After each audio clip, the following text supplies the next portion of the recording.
Dudley Evenson, and I am going to share with you my process for making my wonderful new recipe for cornbread. And I call this gluten-free cornbread, and it's moist cornbread. I know a lot of times cornbread's kind of dry, but my cornbread is really special. So we are going to start with flour. Okay, so this is what I use. I use Bob's Red Mill, and you can use anything, but this is a nice all-purpose baking flour that's gluten-free. So I'm going to put in a couple cups of this into the bowl, and then I am going to add, that's 2 cups, and now I'm going to add a cup of cornmeal, about a cup and a half of cornmeal. So there's 1 cup, whoops. And here's a half a cup of cornmeal, but I'm also going to add to that some flax flour. And I find that flax is a really good, well, first of all, it has protein in it. It's super healthy. And then it also is good because it kind of binds things together. So when you're doing gluten-free, it helps. So that's the first step. Now I want to share with you this process. So what I did is I put in 4 cups of flour. And when you bake cakes and kind of biscuity kind of things, you want to have 2 teaspoons of baking powder. If you're making a cookie, you're going to want to have a half a teaspoon of baking soda, but we're not making cookies. We are making a cakey kind of thing. So because I put in 4 cups of flour, I'm going to put in 8 teaspoons of baking powder. 1, 2, 3, 4, 5, 6, 7, 8. Always good when you can get that part done without anybody interrupting you. Because it's really important to have the right ratio of flour to whatever your leavening is. Now, other people might want to use yeast. There's all sorts of different ways, but this is what I do. The other part of it is I'm going to be adding eggs. And that will also be help give it some leavening and also help bind it together. So what we do first is we add all the dry materials. So I'm going to add a little bit of sea salt. And then because I really like, it's just about a spoonful. This is my favorite seasoning. It's called Spike. And because this is not going to be a sweet, cakey thing, it's got more of a veggie kind of feeling, I'm going to add a few teaspoons of this, and basically it's really this Spike. This is the thing it comes from, but I get it in bulk. I use it in so many things, and it has less salt, and we like that. So now we've got some basics here. We've got all the flours we're going to use.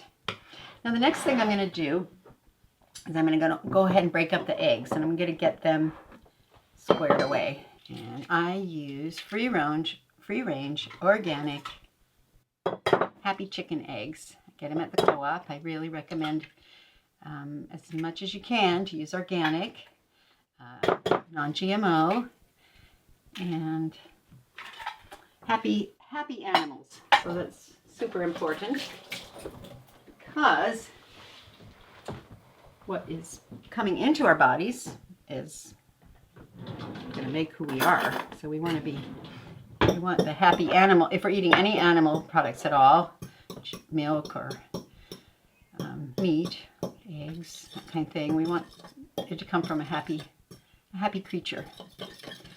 So what I'm going to do is just mix these up, and then I'm going to put them in and kind of just mix them up with the flours. And get that going. So this is really just kind of getting things mixed in. So right here we've got the eggs in, and now I'm going to add a bit of oil, made by Israeli and Palestinian people who are trying to bring peace to that part of the world. So we like that. We like bringing peace, and I like adding a little olive oil. Olive oil is my oil of choice. There are many other kinds of oils people use, but it's really important that you get organic, healthy oils. And I don't know how my mother got away with using Crisco and things like that, and lard, and people use all sorts of oils, but that's not where we're going. So we've got the oil in here, and now what we're going to do, I'm just going to let that sit for a minute, and then we're going to get ready and add some vegetables. So the first vegetable I will add is zucchini. And what we end up with is a pretty healthy piece of, well, basically very healthy snack, or almost like part of a main meal. Super good. And so what I do here is I like, it's chopping. It's basically chopping. And I could do this by hand, but it's kind of handy to do it here. I'm going to do this a couple of times. And we've got zucchini, and this is called a Ninja. It's like my favorite little device, because how long it would take me to chop and how many little cuts I'd get on my fingers is avoided. So I just keep going through these things. I think I might make that a little finer. I brought this particular dish to potlucks recently, and it sits on the table for a little while until people try it, and then they all want seconds, because it's kind of has a nice flavor, and it's also pretty healthy for you. Extremely healthy for you, actually. And there's a way this goes on.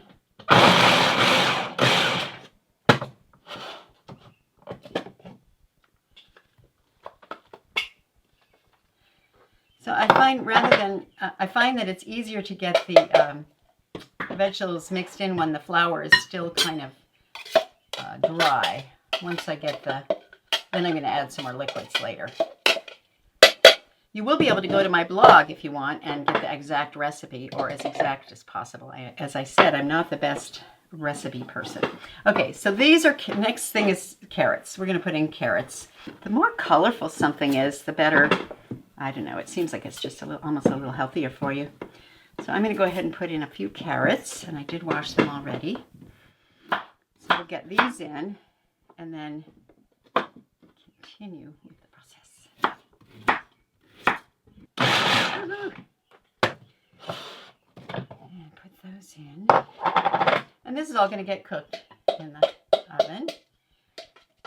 Let me get these things going a little bit, because I got to get all kind of blended up in here with the flours. So as you can see, what we've got is a very rich vegetable-based food. Super good food. What do we think? I think I might hold off on that other carrot. 2 carrots, 2 little zucchinis.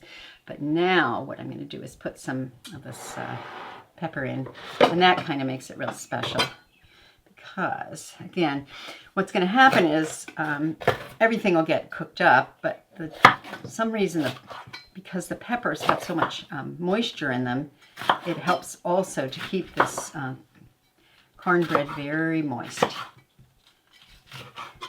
I think with the peppers, I'm not going to blend them up, chop them up, just chop them, not mince them, because they might turn into a liquid, and I don't want them to be liquid. I want them to be liquid when you take a bite and put it in your mouth, and it's so yummy. You can't believe how good it is, and that is what we want to have happen. So I'll put some of these in here.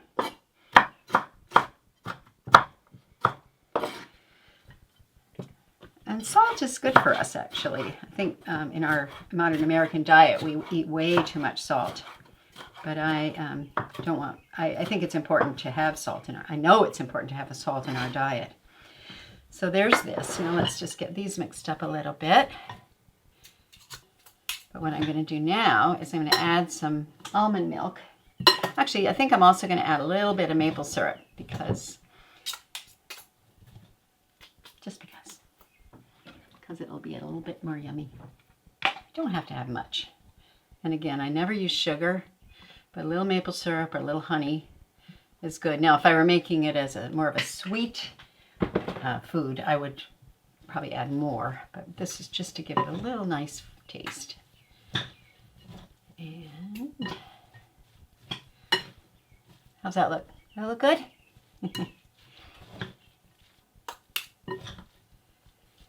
All right, now it's looking quite nicely mixed up. Again, we had all the flour and the baking powder already mixed in. That's and the salt's very important to have that ahead of time. Other things can get mixed up a little bit more. So what we're going to do now is add some almond milk, and I'm just going to kind of work it till I get the right consistency. Because, and you could use regular milk if you want, or hemp milk, or soy milk, or something else. But what we're aiming toward is getting it to be the consistency of a cake mix.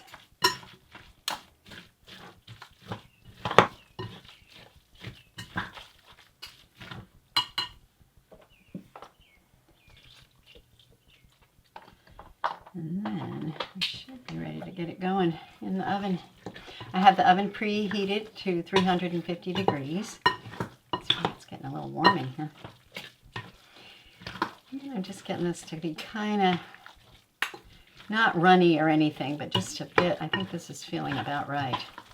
Because then once it starts baking, it's going to be very, it'll all start holding it together, and then we'll have a nice, yummy meal. Okay, so that's what we've got now. Woo! It's not poured out on the counter. Woohoo! And if it's a little more moist than less, it might take a little longer to cook. But that doesn't matter. It's all good. I'm going to cook this for about 45 minutes. And then I'll test it and make sure it cooked well enough. But I think that might be good. And voila! We have our moist gluten-free cornbread ready to go. Organic, non-GMO, all the good stuff. So we're going to put this in the oven now. There we go. I'm going to set the clock for the timer for 45 minutes. All right. Let's get some fresh air. So here we go. We got some nice cornbread. It looks like it's looks pretty good. So what I'm going to do is just test it. This is how you test, and you hope that it doesn't end up with anything on it. Whoops. And I'm going to put this in, and looks like it's pretty good. So do check out my blog. I will put a recipe up on the blog, and then you'll be able to kind of catch up with how to do it. Like I say, I'm a little vague on my proportions, but I think you get the idea. You can go to our website, soundings.com, and click on the blog. We look forward to hearing from you, seeing you, and thank you very much for watching.